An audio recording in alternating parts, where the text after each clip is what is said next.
নমস্কার বন্ধুরা, কেমন আছো তোমরা? আশা করি অনেক ভালো আছো। আর আমার আরও একটি নতুন ব্লগে তোমাদের স্বাগত জানাই। আর বুঝতেই পারছো আমরা কোথায় যাচ্ছি।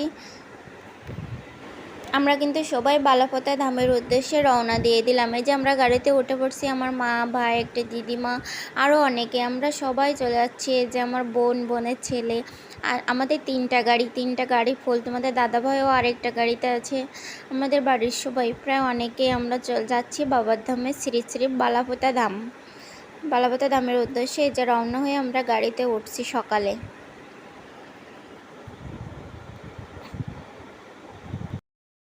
প্রায় 2.5 ঘন্টা পরেই যে আমরা অবশেষে বালাপোতা ধামে আমরা নামছি। এই যে গাড়ির থেকে নেমে আমরা এখান থেকে যাব। পথে এখানে গাড়ি রাখতে হয়, এজন্য আমরা এখানে নেমে তারপরে যাব। আমরা এই যে গেট দিয়ে ঢুকছি, ভিতরে ঢুকে তারপরে দেখব কোথায় বসতে পারি। এখানে এখন অবশ্য অল্প মানুষজন আছে, কিন্তু বিকাল হলেই অনেক মানুষ ভরে যাবে। তারপরে আমরা এই যে গোবিন্দ মন্দিরের এখানে আমরা থাকবো, এজন্য এখানে আমরা একটা কাগজ পেতে আমার মা সবাই আমরা বসে পড়ছি।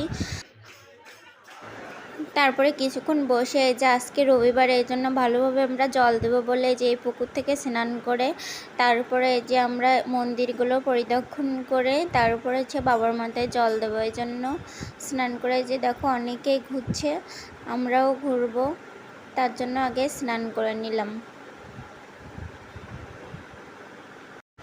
এই যে বালাপোতে এই শিব ঠাকুরের মাথায় আমরা জল দেব, তার জন্য স্নান করে আমরা এখানেই আসলাম মন্দিরে।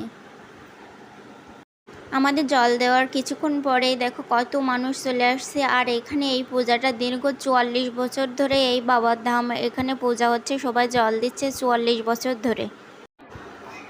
এটা সন্ধ্যার সময় অনেক জায়গা থেকে অনেক ভক্তরা চলে আসছে। দেখো কোথাও কোনো জায়গা নেই এই সন্ধ্যার টাইমে। রবিবারে কিন্তু যে দোকানগুলো থাকে সেই দোকানগুলোও বন্ধ করে দিয়েছিল, এত লোকের ভিড় এজন্য। আর কোথাও কোনো জায়গা ফাঁকা নেই। তোমরা যদি কেউ আসতে চাও তাহলে চৈত্র মাসে যে কোনো রবিবার কি সোমবারে চলে আসতে পারো। এটা হচ্ছে বাবার ধাম শ্রী শ্রী বালাপোতা সাতক্ষীরা, এখানে চলে আসতে পারো তোমরা। এখানে অনেক লোকের ভিড় হয়।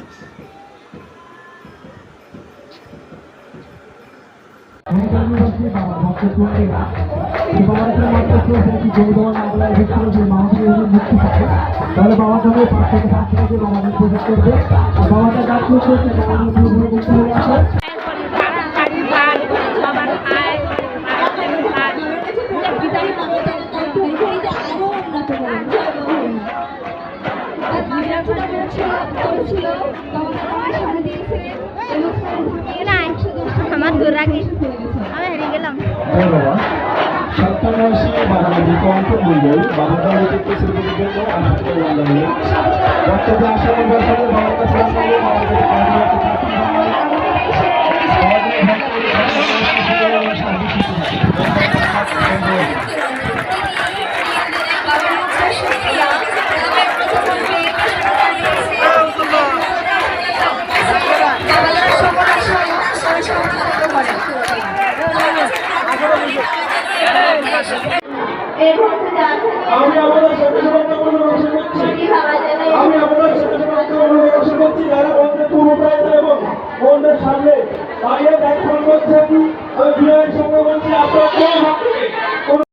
পরের দিন আমরা এই যে সকালে জল দেওয়া শেষ হয়ে গেছে। আমরা রাত 3টার সময় স্নান করে লাইন দিলাম, আর সকাল 11টা সাড়ে 11টার সময় জল দেওয়া শেষ হলো।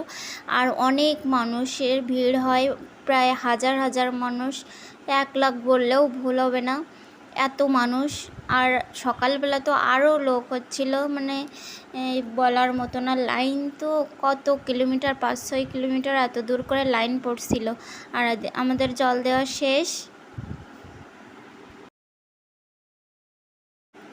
জল দিয়ে তারপরে এই যে সবাই এখানে মালসা নেই, এখানে ধনী গরিব কোনো ভেদাভেদ নেই। এখানে ধনী মানুষেরাও মালসা পড়ছে, গরিবেরাও মালসা পড়ছে। এখানে আসলে মনটা অনেক পবিত্র হয়ে যায়, আর কারোর কোনো ভেদাভেদ নেই, এটাই খুব ভালো লাগে। আর সবাই এখানে যেমনই রান্না করছে, কারো ভাত হচ্ছে না, তারপরেও খারাপ হচ্ছে, তারপরেও সে একভাবে না একভাবে সে খেয়ে যাচ্ছে, এখানে কেউ না খেয়ে থাকছে না। আমরাও এই যে মালসা নিয়ে এই যে আমরা খাচ্ছি, খেয়ে তারপরে আমরা বাড়ি চলে যাব। এত মানুষ যে আমরা বাইরে বেরোতে পারছিলাম না, এই যে বাড়ির উদ্দেশ্যে আমরা এখন বেরিয়ে চলে যাব। তো বন্ধুরা, আমার ভিডিওটা এখানেই শেষ করব। তোমাদের যদি আমার ভিডিওটা ভালো লেগে থাকে তো অবশ্যই আমার পাশে থাকবে। টাটা, ভালো থেকো সবসময়।